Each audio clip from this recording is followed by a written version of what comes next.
En esta cápsula hablaremos con Cintia García Leiva, investigadora de la UNAM, gestora cultural y actual directora de la Casa del Lago, sobre un tema muy importante y muy interesante. ¿Cuál ha sido el impacto de la inteligencia artificial en el mundo de la cultura? Y empiezo con esa pregunta así de general, Cintia. ¿Cuál podrías decir que ha sido el impacto? ¿Qué tipo de conversaciones ha generado?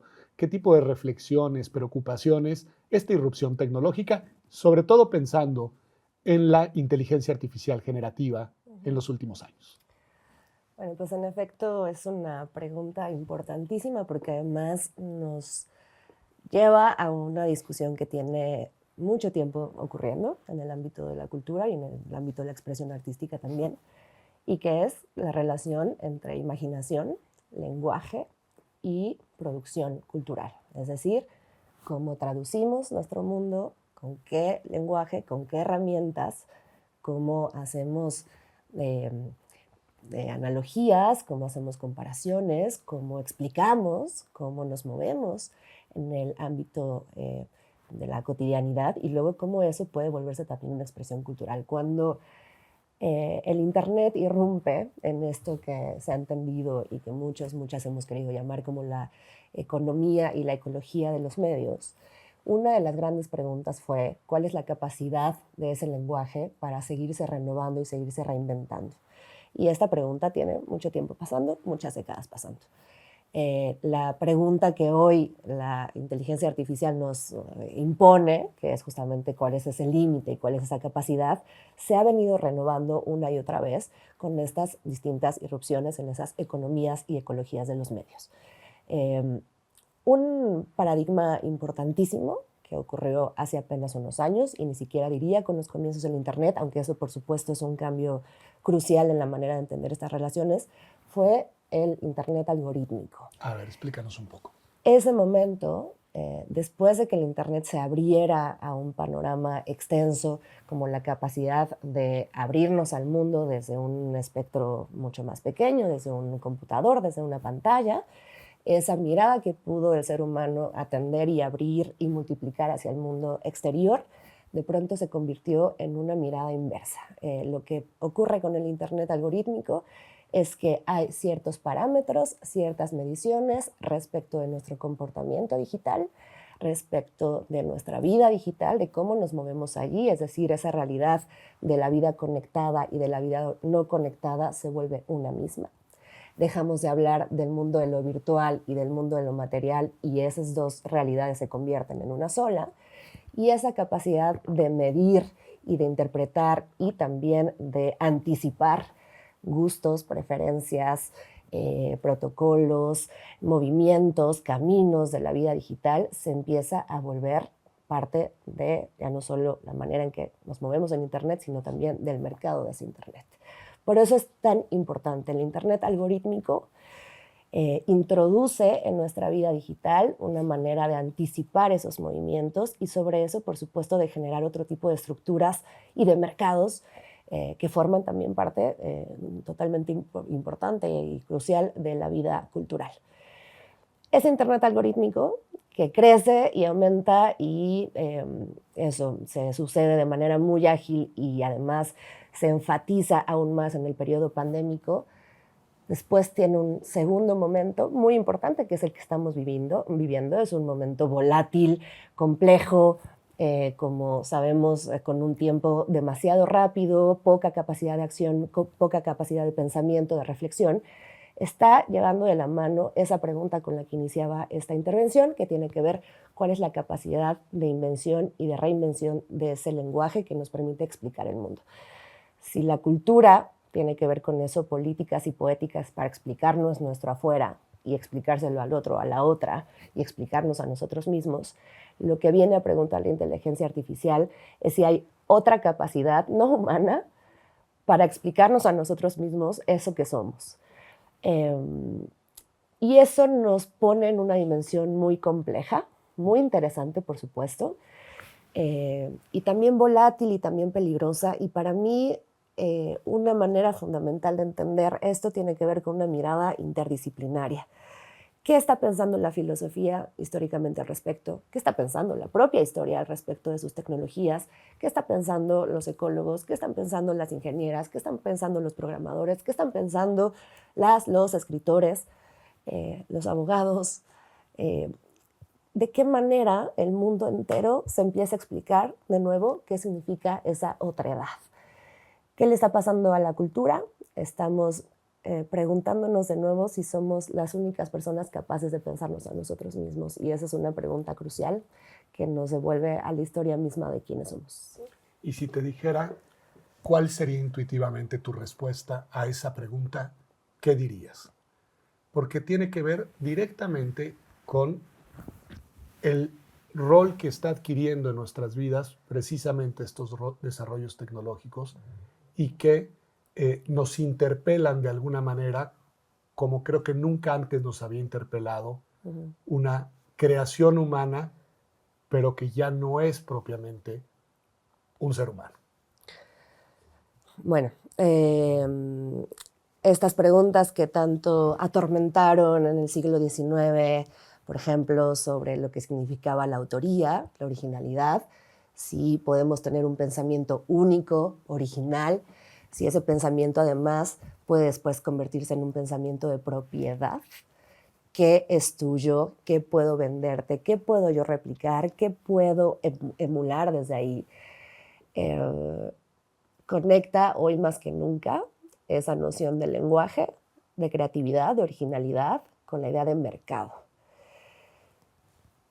Después de esas grandes tormentas y grandes preguntas de estas ideas de la musa, de la idea que llega a la persona y al mundo creativo y que nos hace preguntarnos cuál es la capacidad imaginativa, quisimos olvidar como humanidad por mucho tiempo que había una relación intrínseca entre mercado y arte, entre economía del arte y creación.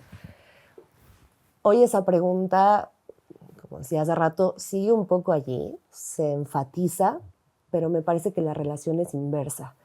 Somos capaces entonces de dejarle a otra entidad no humana la capacidad de regular nuestras economías creativas. ¿Queremos eso? ¿Queremos pensar que ese lenguaje puede pertenecerle a alguien más? ¿Somos capaces de imaginar y reimaginar sin necesidad de que haya otra entidad dictando esa imaginación? Esa imaginación es la que nos hace humanos. La pregunta es ontológica, por supuesto. Sí. Es una pregunta sobre nuestro ser, sobre nuestra naturaleza. Pero es una pregunta, de nuevo, también profundamente material, económica y de mercado. Y esa relación nunca antes había estado tan enfatizada. Por eso es necesario revisarla, a mi parecer, desde tantas perspectivas, porque tiene que ver con la capacidad de producir un nuevo mundo, que es lo que ha hecho el arte durante tanto tiempo, producir otras ideas y otros mundos, decir que hay una posibilidad de futuro, y la idea también de decir el futuro está completado, el lenguaje está completado y hay otro ente, otros entes que lo recategorizan, lo reimaginan, lo reestructuran y yo un poco más bien trabajo a partir de eso y me muevo a partir de eso. Me parece interesantísimo. Déjame hacerte una pregunta de abogado a la gestora cultural. Ok. Cuando una persona utiliza una de estas herramientas de inteligencia artificial y le solicita que genere un lenguaje, o que genere una imagen, o que genere una narrativa, o que genere también, porque se puede generar alguna cuestión de lo que tú eres experta, alguna cuestión acústica, alguna composición musical, y se genera. ¿A quién pertenece?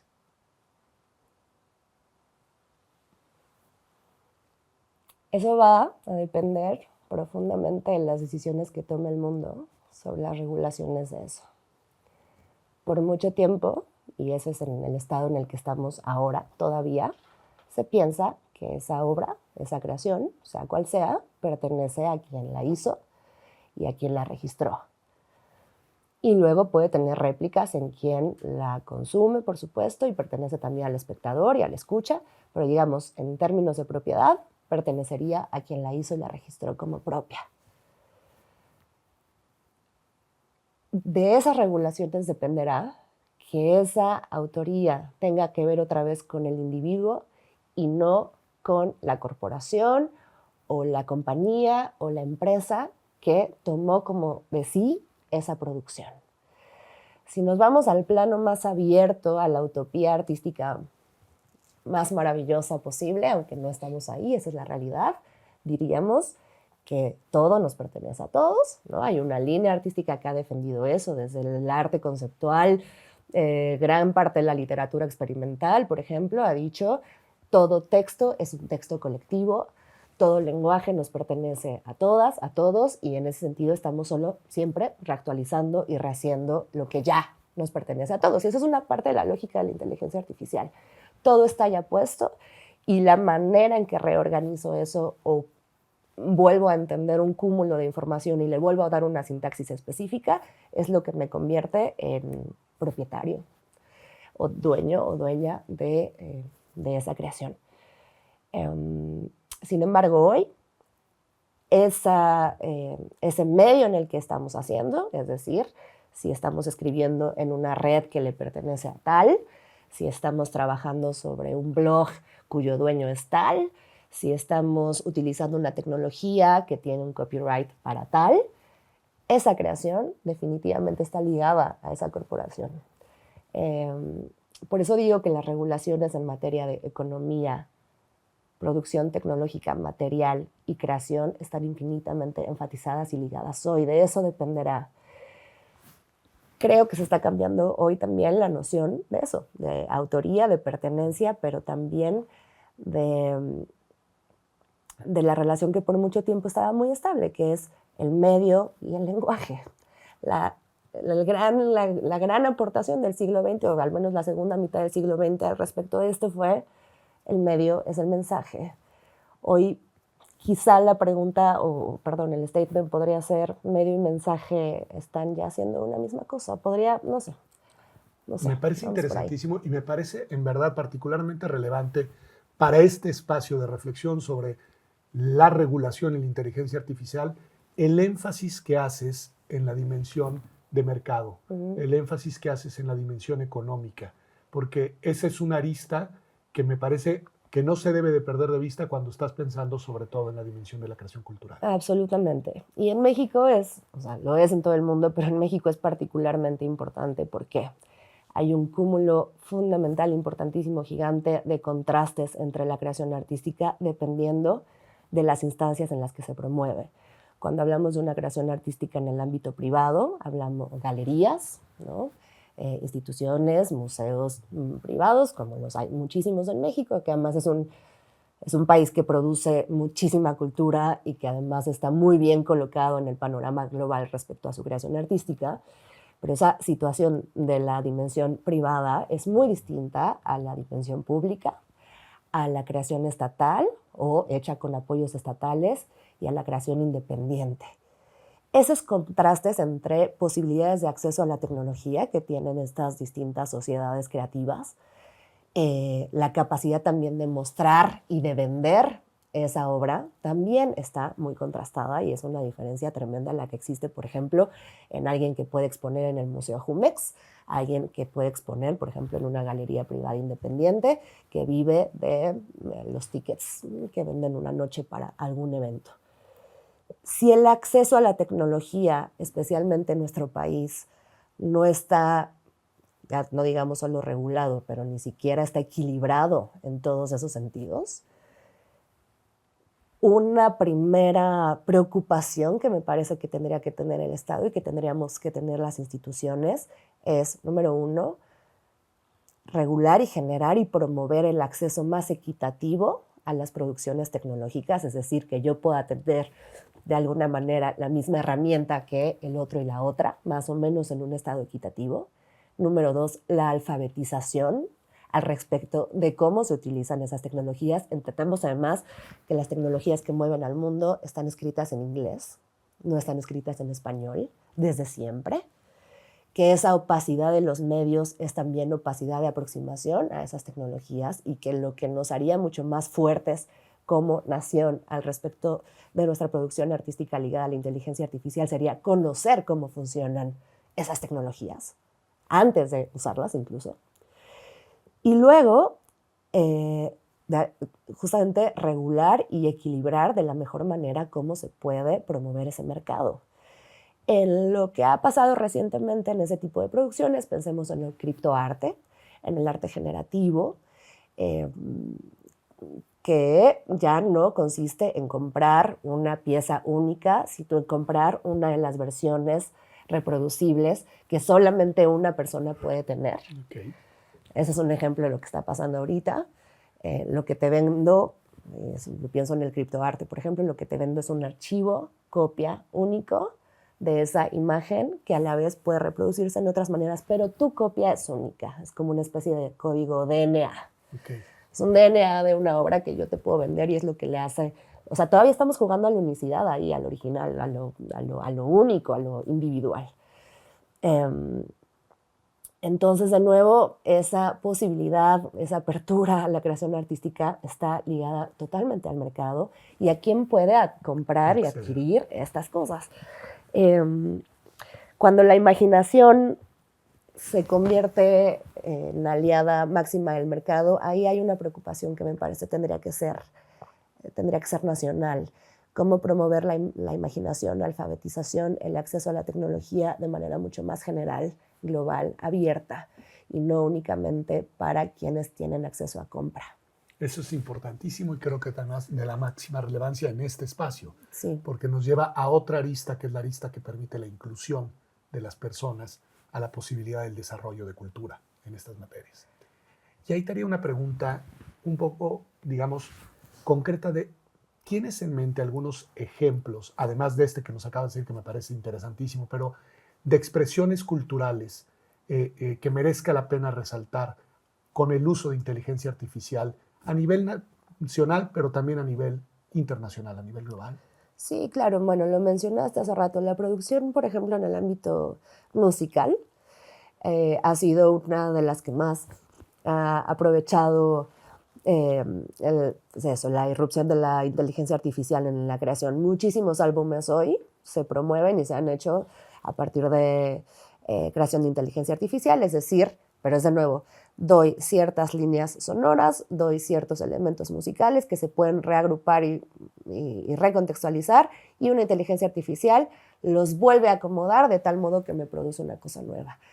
Lo que está pasando también, que es divertidísimo en un mercado mucho más amplio de la música, por ejemplo, es la inteligencia artificial se le pide que emules un álbum que haría Bad Bunny, un álbum que haría la Rosalía, un álbum que haría, qué sé yo, Taylor Swift. Es decir, cuáles son los elementos característicos de una obra y cómo podría sonar en otro ejemplo. Eso está pasando muchísimo en todo el mundo y en México también, incluidos los memes, por supuesto, al respecto. Otra parte, por supuesto, o sea, pienso, por ejemplo, en el ámbito de los museos, en el ámbito de las obras intermediales. Pienso en esta obra importantísima que ha movido, por ejemplo, el equipo de Brian Eno, este productor maravilloso, fundamental del siglo XX de la música, y que ha movido al respecto de cómo acumular datos y datos infinitos de rostros y de movimientos de rostros, y cómo producir una especie de homogeneización del rostro humano a partir del Big Data, que es otra cosa que tiene una corriente artística enorme. Pienso en lo que ha investigado y también producido artísticamente alguien como Lev Manovich, una figura importantísima también para repensar lo que significa el infinito, esta cantidad de información que es imposible captar y asimilar en la cabeza humana, pero que la inteligencia artificial sí podría hacer. Pienso también en la historia misma del trabajo del arte con Internet, ya dije hace rato el arte conceptual, el arte generativo, el llamado post-Internet, incluso la literatura digital con inteligencia artificial. Pienso en lo que está haciendo Jorge Carrión, que en el español le ha dado la vuelta al mundo, este escritor que ha hecho ya varios libros utilizando una inteligencia artificial como co-escritor o como compañero. Y fíjate, es curioso que al final, y esto se ha dicho en muchas ocasiones, muchos de estos artistas que han utilizado este tipo de producciones terminan haciéndose la pregunta de ¿y dónde vuelve a estar mi voz? Jorge Carrión justamente hace poco decía, ya hice 3 o 4 libros con inteligencia artificial y por ahora voy a pausar, necesito volver a encontrar quién es Jorge Carrión, quién escribe, quién soy yo, cuál es mi voz autoral. Esa de nuevo siento que va a ser la pregunta que nos va a hacer falta por mucho tiempo. Cintia, muchísimas gracias. En verdad ha sido un lujo tenerte aquí con nosotros. Igualmente, Pedro, muchas gracias.